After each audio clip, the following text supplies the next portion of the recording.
What is up, guys? This is Gary from Killer Off-Road Hobbies, and today we are doing a comparison video between the Thunder Tiger MT4G3 and the Tekno MT410. Best truck ever, by the way. So this is a request by 9 and 45 CCW. Thank you for following, brother. You know, you ask, I deliver. So thanks so much for being part of the Killer Off-Road Hobbies team. And here you go. Okay, so similarities, differences, size comparison, all that stuff is going to happen right now. All right, so this is the Tekno MT410 kit. It comes as a kit only, not a ready to run. And as a kit, as a truck, as anything in the bashing world, this thing is absolutely top notch. It's the king of the hill right now, guys. I mean, there is nothing out there that will compare to this as a basher, but a very strong contender would be this guy. This guy has withstood the test of time. It has been one of the best bashers since it debuted, and it continues to be a very highly respected and very highly desired truck. And I can tell you from running it one time that it absolutely deserves everything good that's ever been said about it. Does it have some quirks and some things you need to do to it? Yes. But it's a good price point most of the time if you can find them. And it is a very, very, very solid truck. And it's a ready to run. And for ready to run, people know how ready to runs come. You got to throw stuff away, tear it apart almost down to nothing, and then build it back up to make it worth your while. This truck isn't like that. This truck, do a couple things and you should be good to go. All right, so you know, this one, you basically pick a body that will fit the chassis and reinforce the bejesus out of it, because it is going to take a beating. This thing comes with a very, very weak body. I actually went ahead and just ordered a new body for it because this is going to be raffled off. And I thought, you know, the body's going to take a beating. I might as well just go ahead and get a new one. That way, when the person that wins the raffle gets this truck, it's got a brand new body. And I'll be sending this body with it for them to bash with, other body as a backup or for like shelf, whatever. All right, so let's pop the tops off and get down to the nitty gritty. All right, so technically this thing is considered a 1/10 scale monster truck. But as you can see, lining it up wheel nut to wheel nut, I mean, these things are very close to the same size. This thing has a nice slender, you know, flat belly chassis. This thing has a little bit thicker. She's a little bit thicker, but she's got nice curves. And it is the same thing, nice flat pan chassis. You know, both of these are set up very, very similar. This thing has, you know, just a single shear on top with double shear on the bottom for the shock mounting. And you have several adjustments that you can do. I am not sure. These look like 4mm shock towers for sure. This comes with like 3 to 3.5 maybe. I think it might be closer to 3. Both of them have the 3-diff setup, front, center, rear, front, center, rear. Now, a difference about these is that this has the center diff way towards the rear with just a tiny little stubby rear drive shaft and a long front drive shaft, where this has a medium size front drive shaft with a longer rear drive shaft, but the center diff is more in the center of the truck. Now, both of these are set up similar, just opposite sides on the electronics. You know, ESC motor center diff, ESC motor center diff. And then this thing, all the electronics are on one side. The servo happens to be on the same side as the battery on this guy. Now, this one, you choose your electronics, and For some reason, I've been having a little bit of heat issues with my ESC. It's probably because I got drowned and I just keep using it anyways. So I will probably have to replace that. But everybody that knows me knows that I am a huge fan of this Ace RC rebranded Hobby Wing. I believe it's the Quick Run ESC with the 2000 kV ripper motor.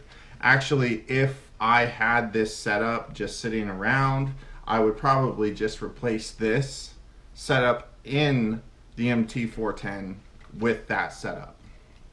As you can see, you know, they're both run 17mm hex, so you know, you're going to be able to run whatever tires you want to, except these wheels have the it's not a full hex cutout. It has like the finger type things where it locks in, kind of like Summit and Revo style.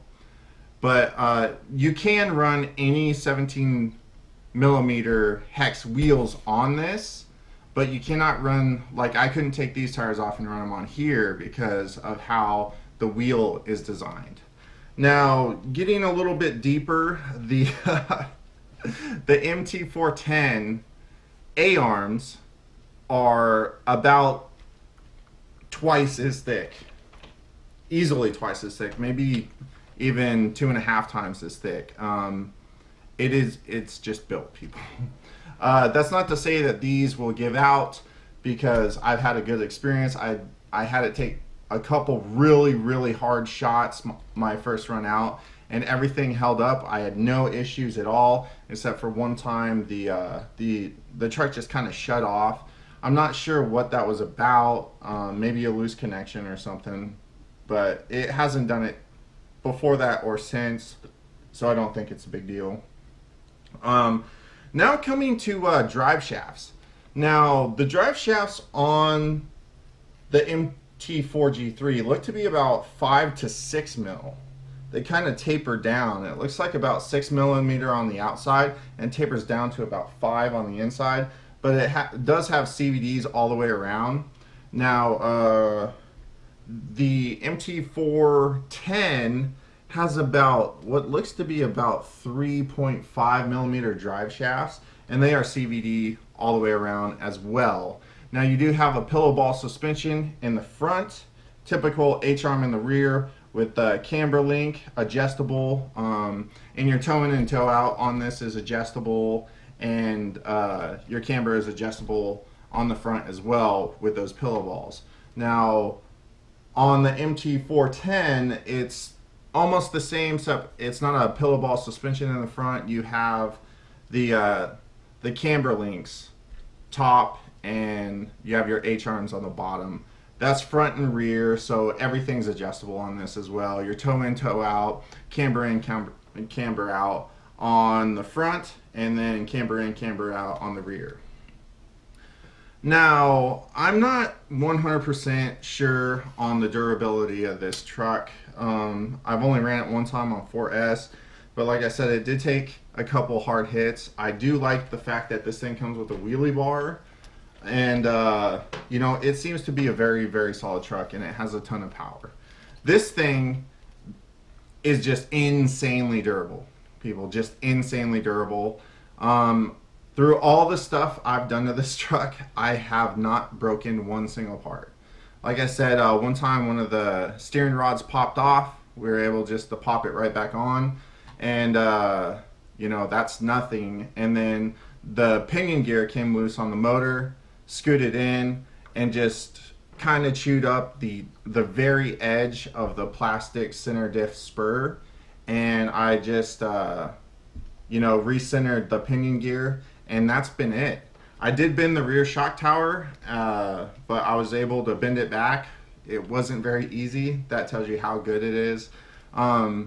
Suspension wise, I think, well, I definitely think that the MT410 will have the better suspension. Not only does it have the aluminum threaded bodied shocks, but this thing just has an amazing suspension. Like, the way it's set up out of the kit is just beautiful. It's like landing on pillows every time. You can get huge air, and it just takes it. This thing has a very decent suspension as well. I do not like the fact you have to use preload clips though, because although they are aluminum bodied, they are not threaded. That's gonna be about it for this comparison, guys. I mean, you know, they're about the same size. Let's go ahead and do the width here, but we are running Desperado wheels on the MT410, so there's you know, it's sticking out about 1 inch, but they have a 1/2 inch offset. So I would say with comparable wheels, they're about the same width. They're about the same length if you include the wheelie bar. The MT4G3 is going to be a little bit longer. You know, you can put the same power system in both of these trucks, and it looks to me like both of them are going to be limited in can size for sure for the motors. The biggest motor you can run in this thing is about 74, maybe a 76 mil long can. That's going to be the same thing with this, because they both butt up to the ESC mounting position.